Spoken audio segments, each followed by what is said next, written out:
بسم اللہ الرحمن الرحیم۔ السلام علیکم۔ سب سے پہلے ایک مرتبہ درود شریف حضور نبی کریم صلی اللہ علیہ وآلہ وسلم کی بابرکت ذات پر۔ نبی کریم صلی اللہ علیہ وآلہ وسلم کا نماز جنازہ ہوا تھا یا نہیں؟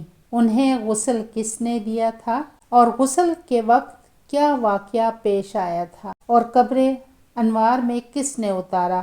حضور صلی اللہ علیہ وسلم کی اس دنیا سے جانے کا منظر کیا تھا؟ یہی ہماری آج کی ویڈیو کا موضوع ہوگا، جس کے لیے اللہ تعالیٰ نے اس دنیا کو تخلیق کیا۔ آپ کے وصال کے بارے میں انتہائی اہم معلومات فراہم کروں گی، جو بحیثیت مسلمان ہم سب کا جاننا انتہائی ضروری ہے۔ مگر ویڈیو میں آگے بڑھنے سے پہلے اگر آپ نے میرے چینل پروڈکٹیو مسلم کو ابھی تک لائک، شیئر اور سبسکرائب نہیں کیا تو جلدی سے کر دیں، جزاک اللہ، جہاں پر آپ کو بالخصوص اسلامی معلومات ملتی رہیں گی انشاءاللہ۔ 30 صفر آخری بدھ کو حضرت صلی اللہ علیہ وسلم کا مرض وصال کی ابتدا ہوئی۔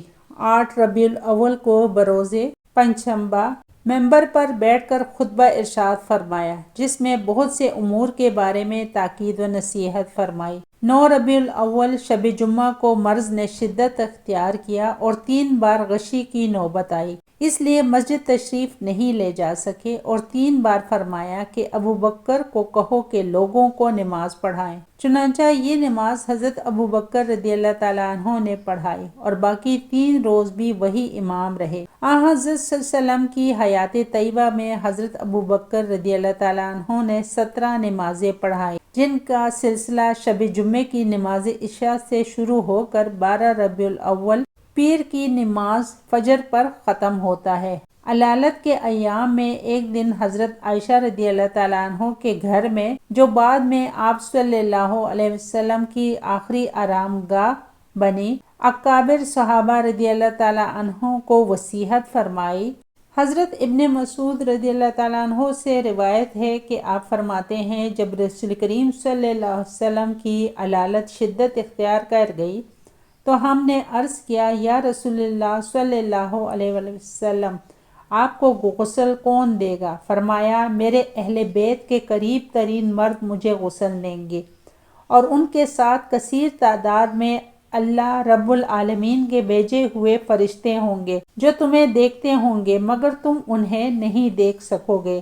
عرض کیا گیا، آپ پر نماز جنازہ کون پڑھے گا؟ حضور نبی کریم صلی اللہ علیہ وسلم نے فرمایا، جب تم مجھے غسل دے کر فارغ ہو جاؤ اور کفن پہنا کر خوشبو لگا دو تو مجھے میرے اس تخت پر لٹا دینا اور اسے میری قبر کے کنارے رکھ دینا۔ اس کے بعد تم سب لوگ کچھ دیر کے لیے باہر چلے جانا۔ سب سے پہلے مجھ پر صلاۃ عرض کریں گے، وہ حضرت جبرائیل علیہ السلام ہے۔ اس کے بعد میکائیل علیہ السلام اور پھر اسرافیل علیہ السلام اور ان کے بعد ملک الموت فرشتوں کے ایک لشکر کے ساتھ صلاۃ عرض کریں گے۔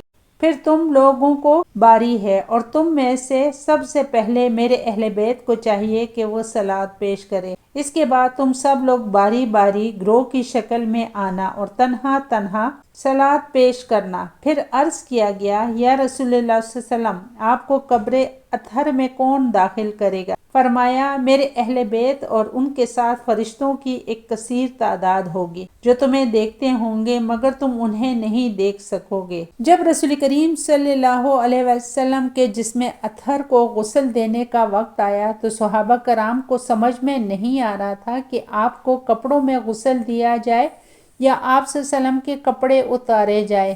ایک دم سب پر اونگ طاری ہو گئی، سب کو نیند آئی۔ اتنے میں غیب سے آواز آئی کہ ہمارے نبی آخر الزماں کو کپڑوں سمیت غسل دیا جائے، آپ کے بدن مبارک سے کپڑا نہیں اتارا جائے۔ اس آواز پر سب بیدار ہوئے۔ حضرت عباس، فضل بن عباس، سکران آپ کے غلام، اسامہ بن زید اور علی بن طالب اور حضرت علی رضی اللہ تعالیٰ عنہ نے آپ کو غسل دیا۔ حضرت علی رضی اللہ تعالیٰ عنہ آپ کے جسم پر پانی ڈال رہے تھے اور فضل بن عباس آپ کے جسم کو مل رہے تھے۔ حضرت علی رضی اللہ تعالیٰ عنہ فرما رہے تھے کہ آپ اگر ہمیں صبر کا نہ کہتے تو آج ہم دنیا کو رو کے دکھا دیتے اور آج ہم دنیا کو غم دکھاتے۔ اے رسول اللہ صلی اللہ علیہ وسلم، آپ کے جانے پر وہ نقصان ہے کہ جو قیامت تک نہ پہلے ہوا نہ بعد میں ہوگا، کیونکہ آپ کے بعد نبوت کا دروازہ بند کر دیا جائے گا۔ حضرت علی رضی اللہ تعالیٰ عنہ سے روایت نقل کی ہے کہ آپ نے فرمایا کہ جب نبی کریم صلی اللہ علیہ وآلہ وسلم کو بعد از وصال تخت پر غسل دینے کے بعد تخت پر لٹا دیا گیا تو آپ نے لوگوں سے فرمایا، کوئی شخص رسول کریم صلی اللہ علیہ وسلم کی نماز جنازہ میں امامت نہ کرے، کیونکہ آپ صلی اللہ علیہ وسلم ہی حیات و وفات میں تم سب کے امام ہے۔ چنانچہ لوگ جماعت در جماعت بن کر اندر داخل ہوتے اور آپ صلی اللہ علیہ وسلم پر صف در صف صلاۃ و سلام پیش کرتے۔ ان پر کوئی امام یا تکبیر کہنے والا نہ تھا، بلکہ لوگ اس طرح سلام عرض کرتے تھے، یا نبی آپ پر سلام ہو اور اللہ کی رحمت اور اس کی برکتیں ہوں۔ اے خدا، ہم گواہی دیتے ہیں کہ جو کچھ رسول کریم صلی اللہ علیہ وسلم پر نازل کیا گیا آپ نے اسے پہنچایا اور اپنی امت کو نصیحت فرمائی اور اللہ راہ میں جہاد کیا، یہاں تک کہ اللہ نے اپنے دین کو عزت دی، اور آپ صلی اللہ علیہ وسلم نے امت کو نصیحت دی اور اللہ کی راہ میں جہاد کی توفیق دی، اور اس نے اپنا کلمہ عطا فرمایا۔ اے اللہ، ہمیں ان لوگوں میں کر دے جنہوں نے اس کی اتباع کیا جو آپ صلی اللہ علیہ وسلم کی طرف نازل کیا گیا، اور آپ صلی اللہ علیہ وسلم کے بعد ہمیں ثابت قدم رکھ اور ہمیں اور آپ کو ایک جگہ جمع فرما۔ حضرت علی کرم اللہ وجہہ فرماتے ہیں، اس دعا و سلام پر سب لوگ آمین آمین کہتے تھے، یہاں تک کہ تمام مردوں نے صلاۃ و سلام عرض کیا، اور پھر عورتوں نے، اور پھر اسی طرح بچوں نے بھی عرض کیا۔ رسول کریم صلی اللہ علیہ وسلم نے جب وفات پائی تو آپ کے جسم اطہر کو 3 دن تک ٹھہرایا گیا اور دفن نہیں کیا گیا۔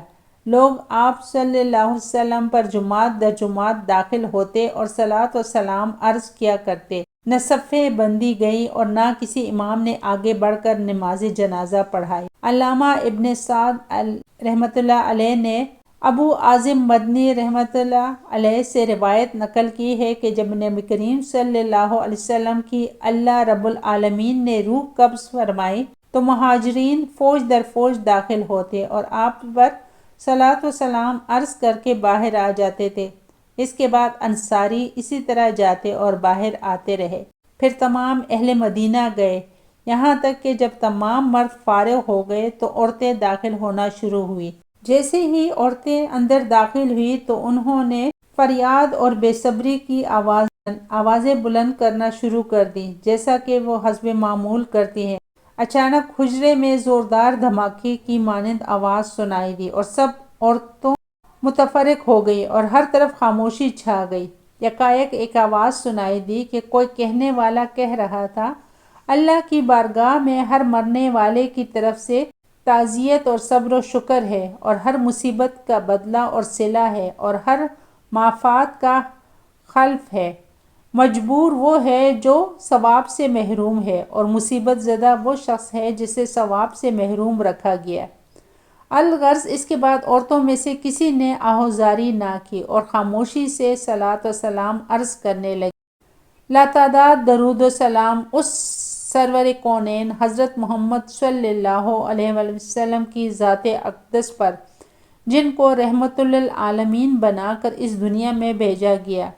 دعا ہے رب تعالی ہمیں آپ صلی اللہ علیہ وآلہ وسلم کی سچی محبت عطا فرمائے، آمین۔ اللہ